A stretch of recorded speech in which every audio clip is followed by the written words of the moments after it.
Olá pessoal, vim aqui comentar com vocês a notícia que saiu sobre o McDonald's que está processando o ex-presidente deles, né, lá da matriz nos Estados Unidos. E aí quando a gente vê uma empresa processando um administrador, a pergunta que não quer calar, isso estaria coberto no seguro J&O? Vamos explicar rapidamente. O que aconteceu, né? Qual que é o motivo da briga? O ex-presidente, ele saiu do McDonald's porque teria sido descoberto que ele trocava mensagens com uma funcionária e isso infringia o código de ética lá da empresa, né? Que não pode ter relacionamentos entre colaboradores, enfim. E aí, quando soube disso, né? Quando souberam disso, o corpo administrativo, tal, né? Eles conversaram com ele e optaram pelo desligamento sem justa causa, porque não teria sido algo grave, né? E, enfim, e aí com base nisso ele recebeu uma bonificação quando um administrador é desligado, quando o executivo é desligado sem justa causa, tem um programa de bonificação na empresa e ele recebeu toda essa bonificação. Agora, houveram mais denúncias de que teriam mais 3 funcionárias que ele teria tido envolvimento, teria tido relações sexuais, inclusive no primeiro caso, o McDonald's alega que ele só teria trocado mensagens e por isso que ele foi dispensado sem justa causa. E aí nesses outros 3 casos eles teriam pego imagens, nudes, enfim, e comprovação, né, até de testemunhas que houve relação sexual. E aí vamos quebrar em partes isso, né? Toda essa história, né? E aí também tem a questão do McDonald's ter indenizado algumas funcionárias ou vai indenizar, enfim. O McDonald's está cobrando a restituição dos valores que ele recebeu como bonificação, porque ele deveria ter saído por justa causa. Se ele não tivesse omitido essas informações, ele sairia sem bonificação nenhuma, é isso que o McDonald's alega. E também fala que todos os custos e despesas por conta disso, inclusive com as funcionárias, ele vai ter de reembolsar o McDonald's. Então vamos analisar sobre o aspecto do seguro, tá? Com relação à bonificação que ele teria de devolver e ele está sendo processado por isso. Está coberto? Não.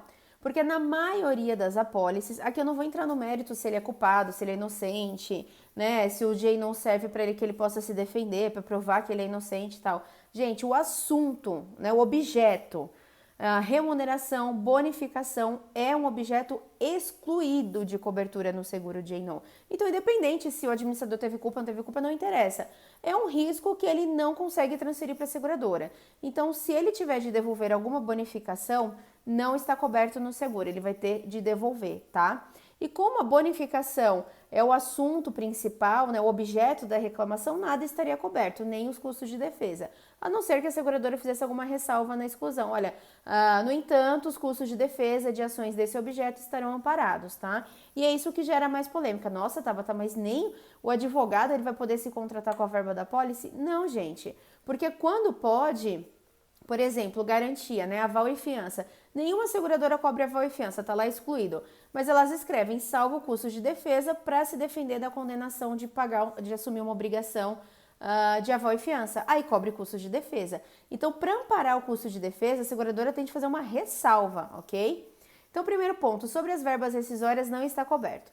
Segundo ponto, sobre essa indenização que o McDonald's fez, ou teria feito, ou vai fazer para as funcionárias, né? O que me chamou a atenção é que na notícia não é apontado assédio sexual com essas 3 funcionárias, tá? Acusação de assédio sexual. Ele teria infringido o código de ética da empresa, mas me parece ali, pelo que saiu na matéria do Valor Econômico, que tudo foi consentido. Ele infringiu, mas não cometeu assédio sexual, né? Ele não obrigou alguém a fazer alguma coisa em virtude do cargo que ele ocupava, não constrangeu alguém a fazer alguma coisa em virtude do cargo. A princípio, é o que está na matéria. Então, aqui a gente nem discute esse ponto de assédio sexual. A matéria até cita que ele talvez teria cometido com outras funcionárias o assédio sexual, mas é muito assim, sabe, vagamente, então nem a pauta disso. Então, não houve crime, tá? Não houve crime com relação a essas funcionárias. Ele estaria infringindo o código de ética. Nesse caso, dessa devolução da eventual indenização que o McDonald's vai pagar para as funcionárias, ele pode sim se defender com a verba do seguro, ou vai usar os custos de defesa do seguro J&O, porque isso é um evento coberto. Estão acusando ele de ter infringido o código de ética, de ter violado os deveres dele de executivo da empresa. Isso é um ato coberto no seguro J&O.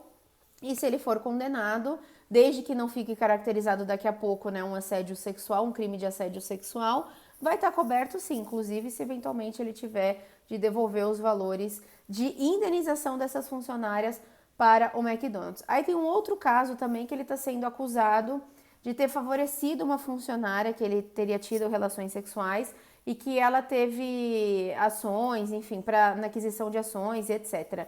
Aí, nesse caso, também ele poderia se defender, mas se transitar em julgado que houve fraude, aí recai numa exclusão, né, do crime de fraude, e aí ele teria de devolver. Mas até que transite em julgado, ele também pode se defender. Então, no caso das verbas dele, dos bônus, de tudo que ele recebeu, ações preferenciais e tudo mais, ele não tem direito a usar a apólice. Com relação à acusação de infração dos deveres e eventualmente ter de reembolsar o McDonald's por outros custos e despesas por conta dessa infração ao código aí de conduta da empresa, isso sim está coberto na apólice. Vamos aguardar os desdobramentos desse caso e aí quando tiver mais novidades eu comento com vocês.